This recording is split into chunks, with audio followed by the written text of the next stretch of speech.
경기도 양평교육지원청, 강연미 장학사 등의 질문입니다.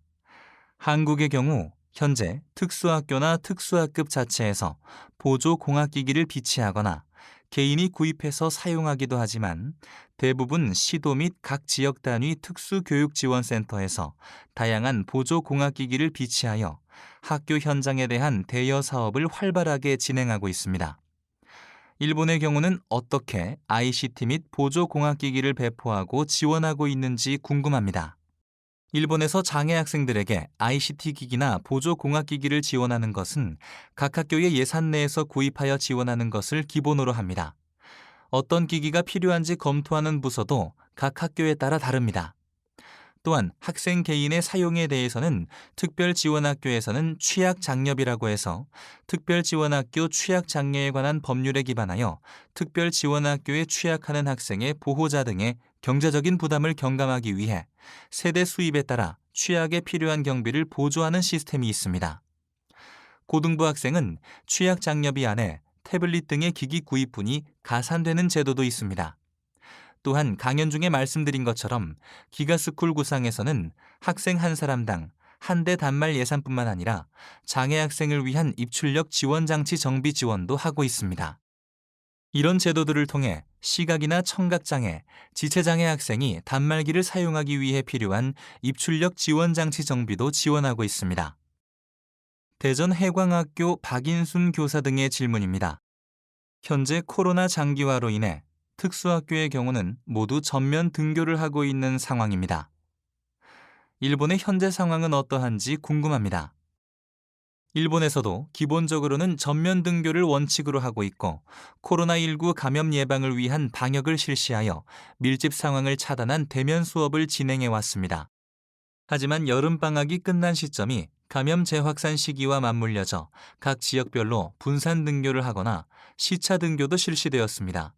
최근의 조사에 따르면 일본 내 코로나19 감염 확대에 따라 휴업이나 단축 수업 등의 대처를 한 특별지원학교가 전체의 30% 정도 있는 것으로 나타났습니다. 경상남도 특수교육원 이상원 교육연구사의 질문입니다.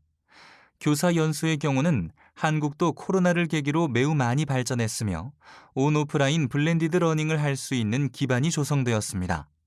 현재 수업 현장에서도 이러한 준비가 이루어지고 있습니다.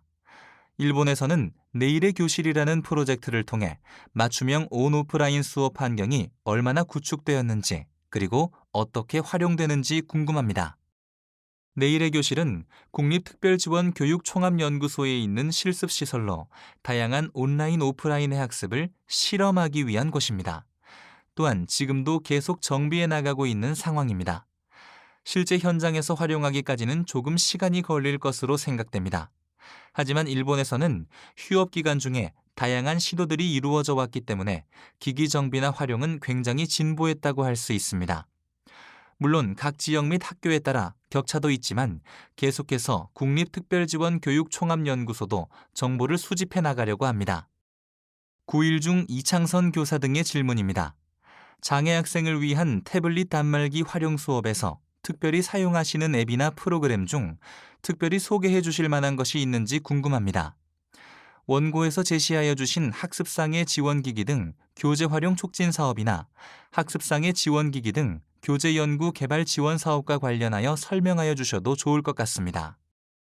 정말 다양한 앱이 활용되고 있기 때문에 전부를 소개하기는 어렵고 의사소통 지원 앱과 학습 지원의 대표적인 앱을 하나씩 소개하겠습니다.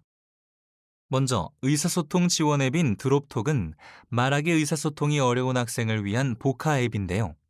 실은 제가 교사로 현장에서 근무하던 10여 년 전에 기획하여 프로그래밍 회사에 위탁해 개발한 것입니다.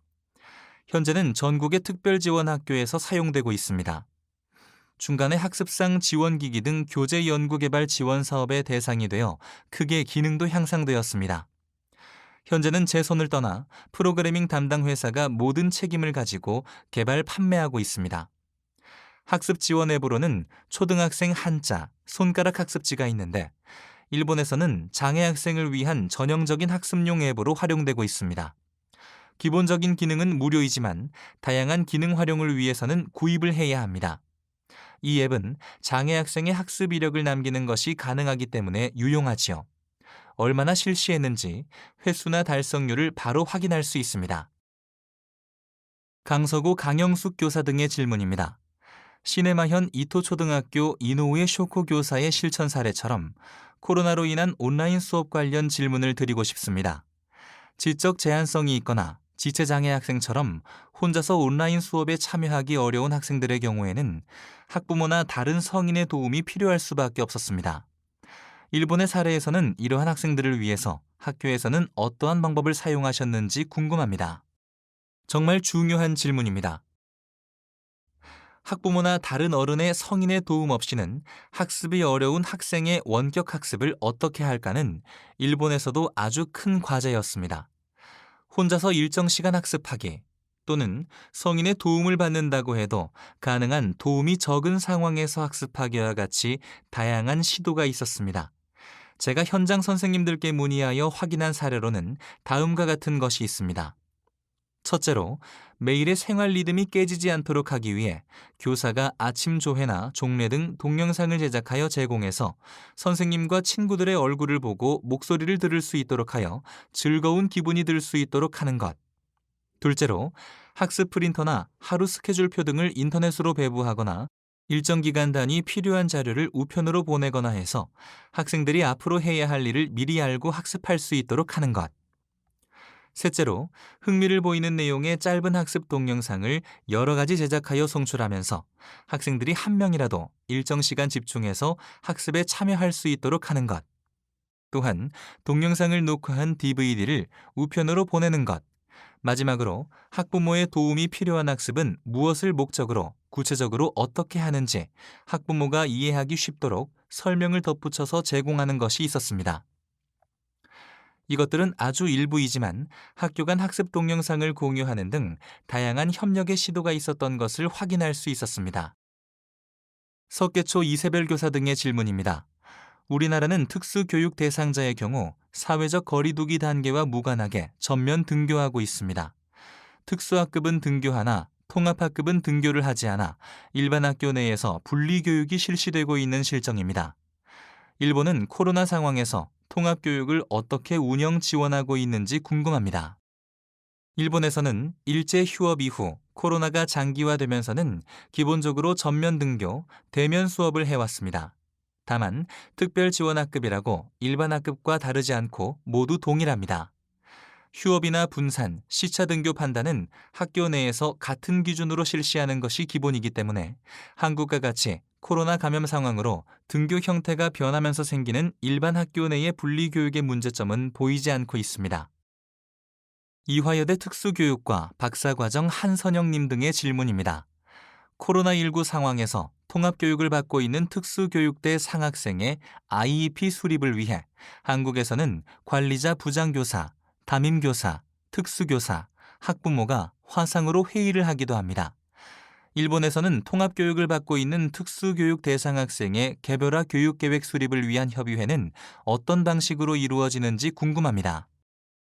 일본에서는 장기적인 관점에서 한 사람 한 사람을 지원하기 위한 토털 플랜으로 개별 교육 지원 계획과 이를 기반으로 학교에서 각 교과, 영역 등에서의 구체적인 지도를 위해 작성하는 개별 지도 계획이 있습니다.